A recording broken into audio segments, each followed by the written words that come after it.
Introduction to cells, the tiny team that runs you. Your knee scrapes on the sidewalk, and a week later, smooth skin is back. That quiet repair crew is made of cells, the tiny units that build every living thing. In the next few minutes, you'll be able to explain what a cell does and point to its key parts in plain words. Your body is a huge team of countless microscopic rooms, each one doing life's jobs. Each room is a cell, the basic unit of life. At heart, a cell takes in supplies, uses energy, follows instructions, and can make more cells. When you eat lunch, that energy ends up in your cells to power homework, running, and healing. Cells are so small that most can only be seen with a microscope, a tool that makes tiny things look bigger. Some life is just one cell, like bacteria. Single-celled organisms you need a microscope to see. There are two broad designs of cells. Prokaryotic cells are cells without a nucleus, and bacteria are in this group. A nucleus is a central compartment that holds DNA, the cell's instruction manual. Eukaryotic cells are cells that do have a nucleus, like the cells in your body.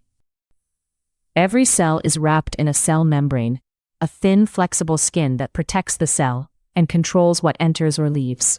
That flexibility helps many animal cells move and squeeze through tight spaces during movement. The membrane controls traffic with protein channels, tiny doorways made of protein that let specific molecules pass. It's like a door with a key, so only the right things, like water or glucose, get in or out.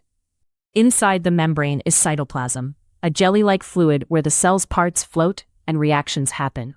Many cells have that nucleus we mentioned, the control center that stores DNA and keeps the instructions safe. DNA is written like a code, and the code tells the cell which proteins to build. Ribosomes are the cell's protein builders, tiny machines that link pieces together to make protein. For example, when your body needs a hormone or an enzyme, ribosomes assemble that protein from the instructions. Mitochondria are the powerhouses of the cell, turning food into usable energy for all these jobs. If a cell cannot get food, it runs out of energy and dies, because the mitochondria have nothing to convert.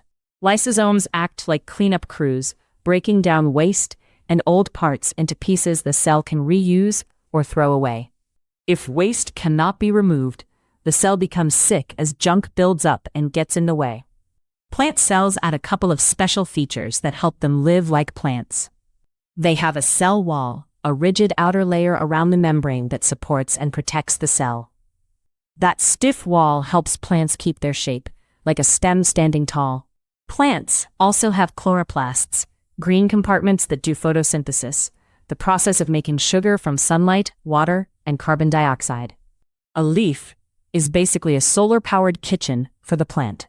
Cells do not last forever, so they copy themselves through cell division when one cell splits to form new cells. That scraped knee healed because skin cells kept dividing to replace the ones you lost. Teams of cells let bodies do big jobs. Groups of similar cells working together are called tissues, like the muscle tissue in your calf that helps you jump. Life is built from cells, the basic units that do the work of staying alive. Membranes control what goes in and out, while organelles like the nucleus with DNA, mitochondria, ribosomes, and lysosomes keep the cell running.